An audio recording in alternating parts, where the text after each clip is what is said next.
our team, our community.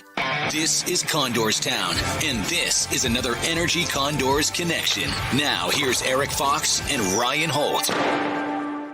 Happy Friday, everyone. What's going on? It's Erik Fox from Energy 95.3. And, of course, normally we do this on Tuesday mornings at 10 a.m., but Friday's 9:30, you know. And we like to be called what's team roll with it here with your Energy Condors connection.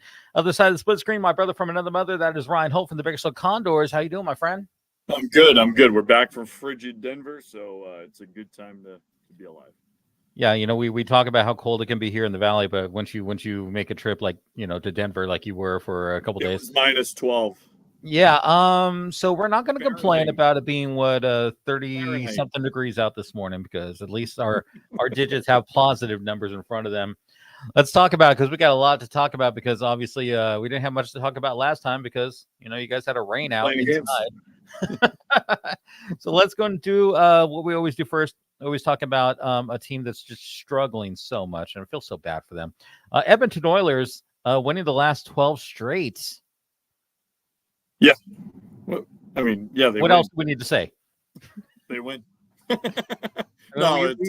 It's kind of crazy with the talk we had at the beginning of the season, because that literally was this is kind of what we expected the team to have from the get-go, where out of the gate they kind of had some stumblage, but definitely no more stumblage. It's kind of crazy too, because they've had an 8-game winning streak and a 12-game winning streak, and they're kind of just back to where we kind of anticipated them being. I mean, they're still, you know, I don't think the division's attainable, right? Vancouver's, I think, 13 points ahead of them. But now, like, if you had told me a month ago they were going to catch the Kings, I mean, the Kings were 12 points ahead of the Oilers. I mean, it's taken a terrific slide from LA and a great run from the Oilers, and they're only a point ahead of them. So that shows you how deep of a hole they've kind of dug out of, because, you know, the NHL level, you get into double digits in points, like you don't come back. Like, the difference between teams is not that great where you're going to make up 6-7 games over the course of a season, let alone in a month. So that just shows you how good the Oilers have been. And it seems like, you know, every game lately has been a different, you know, kind of MVP, right? Like, you know, last night was Warren Fogle. The other night, Ryan McLeod. He's been terrific here over this run. Stuart Skinner's been great during this run. And I think, you know, when you look at it, they've trailed, I think, in 8 out of the 12 games. I think they've given up the first goal. You know, and they trailed 2-0 last night. They trailed by 2 against Toronto the other night, and they're finding ways to win hockey games. And yeah, it's a deep team. It's allowed, you know, kind of things to settle a little bit transaction wise. I mean, we've had, you know, kind of the same roster here for the last couple of weeks. That will probably change here coming up. But yeah, I think everyone's starting to get healthy. You're starting to find some spots, and I think, you know, it's led to success at both levels, really. Let's talk about the Pacific, because you know, we started the season, we pretty much thought Edmonton was going to be one of the top. I mean, that's anyone who looked at the tea leaves, that's kind of what they expected. Vancouver, maybe not so much the surprise, where, I mean, the last 10, they're 7-2-1. So, I mean, it's kind of hard to catch a team that's on fire, just like your team is.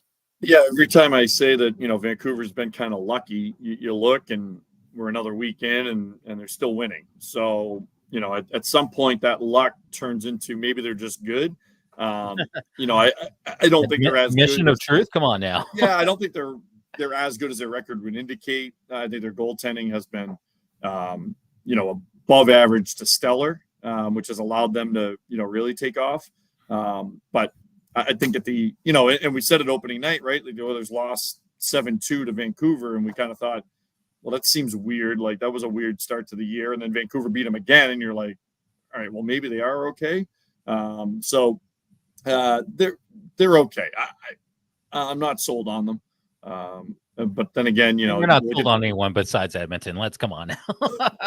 I mean, basically, right? Like, I mean, I think I said this. I've been saying this in the office, and it's kind of like it relates to the Condors too, just because of our games in hand on everybody. But you're kind of like, you know, an F1 driver like Verstappen, who got a penalty and had to start at the back of the pack, and all of a sudden, you know, he's going to make his way through the field, but you know, at the end of the day, you know, how much does he get held up? And that's what the Oilers are right now. Like, they're a juggernaut that had to start in the back of the field, and now all of a sudden, you know, they're right in the mix. So I don't think anybody's going to want to play Edmonton.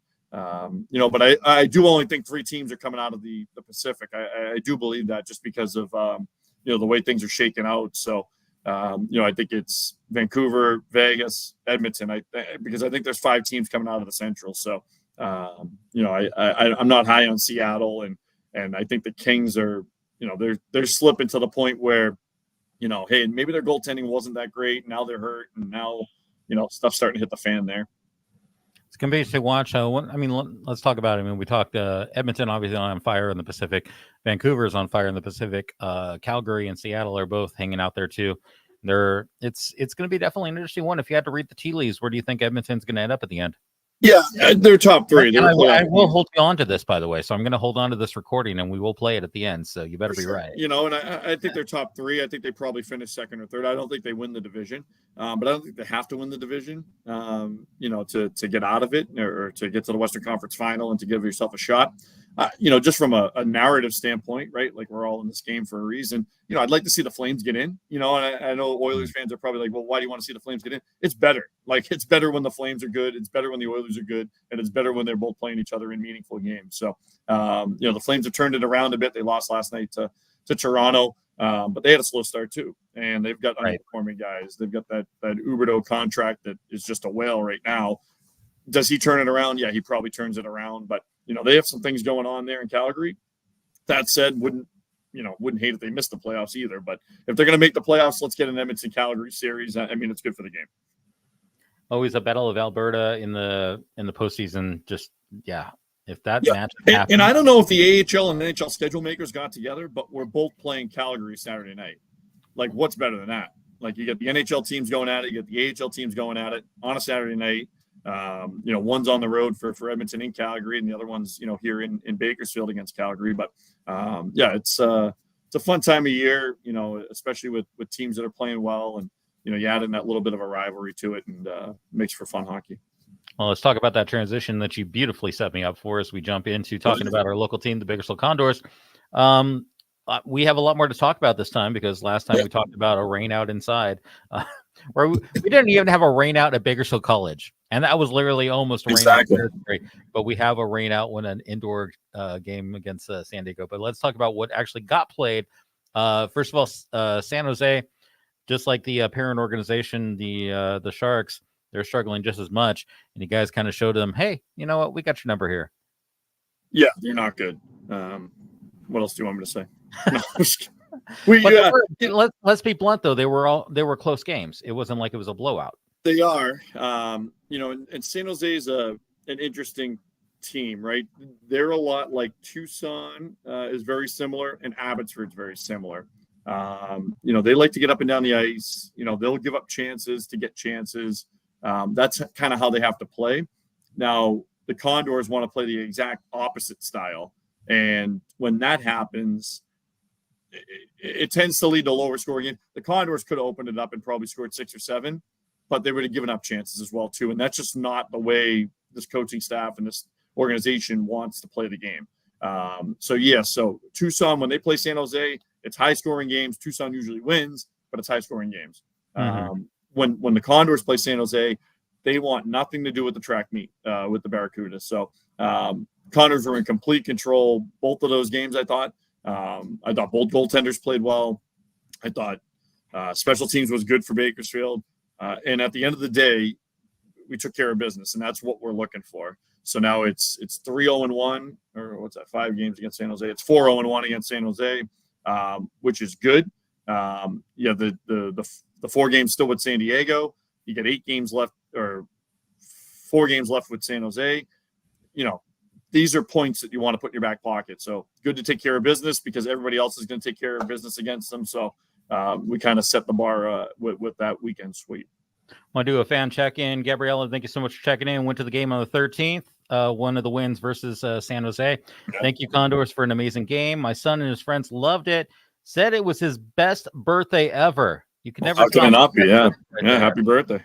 So once again, thank you, Gabriella, for checking in for a fan check-in there. Let's talk about your trip to the frigid hellscape of Colorado, where you guys took on the Eagles. Had a split out there. What was the games looking like?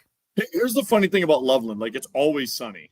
Like, it snows and it's always sunny. It's really strange. I think they get like 350 days of sun a year. But it's either snowing or 75 and sunny. Like, it's crazy up there. But yeah, it's a fun place to play. It's a fun place to go. It's probably my favorite, road building to kind of play in. It's a small, intimate environment. They pack it, and it's a fun atmosphere. And I think anytime we're a road team, you kind of want to feel that energy against you is just as good as energy for you. And I thought we played well both games. A 1-goal game, a 2-1 type of game on Tuesday. Really could have went either way. I thought both teams played pretty well, and we're kind of mirror images of each other right now. Us in Colorado. I think we have a little bit more in the offensive tank that hasn't been kind of tapped into than maybe Colorado does, but both teams are really structured and really solid defensively, and it makes for a kind of a heavyweight kind of fight. You're not going to get many chances, you're not going to get many looks, and you got to capitalize on your opportunities. And Colorado got one extra little bounce on Tuesday, but good rebound by Bakersfield on Wednesday to come back with a 4-2 win. Nima Linen had a couple of points, Drake Kajula had a couple of points, and Jack Campbell's been terrific for this team. Him and Ollie Rodrigue have been great. This whole defensive core has been great all year long, right? Top 6 basically in goals against per game. But what Ollie and Jack have done here over the last month or so has really been needed, first and foremost, but second, it's really a great sign for the organization, because there's a lot of games coming up. You're going to use both goaltenders. You need both goaltenders performing the way they are right now. I actually officiated a roller derby back in the day and did it in that barn. And I'm telling you, that's probably one of the loudest venues ever. I mean, what kind of noise aspect comes into play when, you've got to play a barn that's as loud? I mean, I only go on what I experienced, but I can imagine hockey there even louder. Yeah, it's cool. It's, 5,000 seats, and, it's a small atmosphere. It's a small rink. It's not, it's probably a perfect size for the American Hockey League, honestly. Yeah. And I think, from an every night standpoint, right? Like, you can't get those big crowds, that we get here, or that Coachella Valley and San Diego would get, but you're going to get, kind of that atmosphere each and every night. It's intimidating. There's no doubt about it. It's a hostile environment. The fans are great there. They're passionate, and it's my favorite spot to go on the road in terms of atmosphere, because they know what they're doing there. They kind of have that old school kind of Central Hockey League mentality of getting on the refs, getting on the opposition. They don't really play by the rules there. It's fun. It is a fun atmosphere. Trust me, it's not just the refs for hockey. Any kind of ref in that building gets a lot of true. And if you wear stripes, which I did at that time, I heard it. Anyways, let's jump forward. Let's talk about the weekend ahead. Tomorrow night is Energy Night as we're taking on Calgary, and we've had some, let's be blunt, some easier opponents, but now we got some gauntlet ahead of us, including Calgary tomorrow night. It is Energy Night, by the way, so Wizard Night out there. So I know Ryan's one of the biggest. I'll be dressed as Dumbledore. You are one of the biggest Harry Potter fans I know, so I know you're your house and everything. For sure. I've read all 15 of them.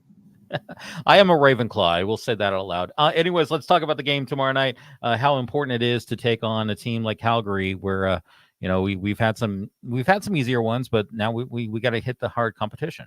Yeah, good barometer here for the next 8 games, right? Calgary, Ontario this weekend, San Jose on the midweek, but then Abbotsford, Tucson, Texas. I mean, those are the tops of the tops outside of San Jose, in our division. And we talked about beating San Jose, beating San Diego. You have to do that. Well, now these are games like Colorado that you win and you separate yourself at the top. You don't separate yourself at the bottom now. There's no question this Condors team's a playoff team. I don't think there's much of a question that this Condors team is a top 4 team. When all things shake out here with games played. Now, Calgary comes in. They play tonight in Coachella Valley, so the Condors get the rest advantage going into Saturday, so that's a positive. Quick turnaround with the 3:00 game in Ontario on Sunday. But Calgary looks like a team that is good, but looks kind of bored maybe. They've won the division the last 3 years. They've kind of haven't had much playoff success, but I've kind of been through a couple of long runs here over the last couple of years, and they look like they're, like a kid playing with their food right now. They're kind of, we won a couple of games, but we dropped a couple that you kind of scratched your head. They're not as dominant as years past. I mean, there's nobody running away with this division, right? So the top of the team, the top of the ledger right now is Tucson. They're 11 points ahead of the Condors in 8th.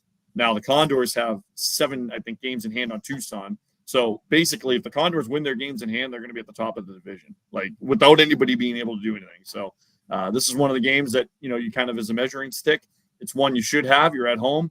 You're taking on a team that has to bus 4 hours after a game on Friday and, take care of business. And it's always going to be, I go back to when they were the Stockton Heat. I mean, before they went to Calgary this year, there's always that tough competition where that rivalry, it's no joke. It still exists. Yeah. No, yeah. You look up and, Calgary's up 4-1 on you in a blink of an eye. I don't think they're good. They're not as good as last year. And their goaltender is currently up in the NHL with the Flames right now. But, he's kind of having an above average season for him. It's not like last year where you faced Dustin Wolf and you were like, if we got 2 goals, we're really happy. They're not, kind of putting the foot down as they were last year. Are they a good team? Yes. Are they a top 4 team? Yes. But they're kind of middling right now. And they're kind of, all right, this regular season, it might not be for us here, but it's not like last year where it was Calgary, Coachella Valley, and everybody else. Right. This year, I mean, you could throw a dartboard. I can make a case for 5 teams to win this division right now. The Condors being one of them, and we'll see what happens. Well, they need to put their foot down tomorrow night as they take on Calgary, your Condors, your Baco Birds. It is once again Energy Night and Wizard Night, and once again Ryan is going to be going and putting his sorting hat on random people probably all over the arena. So that's what sure. I'm going to be throwing the snitch around all night long. Do you throw it or does it come out of the thing? It flies by itself, dude. It flies. It flies. It's living. Yeah, it has wings. The golden snitch. I know too many things. Once again, my daughter was right at the right age for that when that came out. So anyways, Wizard Night tomorrow night, taking on Calgary right here in B-Town. What do people need to do to check out the game? So Condors.com. The fun starts at $15. Great seats are available. And make sure you bring your wand. Sure. We'll go. I think we have some for sale too at the game too. So I'm just making that up right now, but I think we do. Cast your spells right out there. And the game on Sunday versus Ontario, another game in which we need to put our stamp on things. People want to check that game out, but can't make it down to Ontario. What it needed to do. Yeah, I'll be calling the AHL League office. I don't do Sundays during NFL playoffs, but it is what it is, I guess. We're in Ontario 3:00 Sunday afternoon, AHL TV. We'll get it going at 2:45, and hopefully caps off a good weekend. This is a tough test of a weekend, but this Condors team is very good, and we'll see just how far we can take it. Well, next Tuesday, 10 a.m., hopefully we're going to be talking about a couple W's because we're going to need them on the board just to put our stamp on the season. For sure. I'll be here. All right. We'll make it happen, Captain. Right. Ryan Holt from the Bakersfield Condors on the right side of your screen. On the left side of the screen, hello, my name is Erik Fox from Energy 95.3. Every single week, we get you caught up on all things CondorsTown with your digital connection right here with your Bakersfield Condors and Energy 95.3. We'll catch you next time. Peace.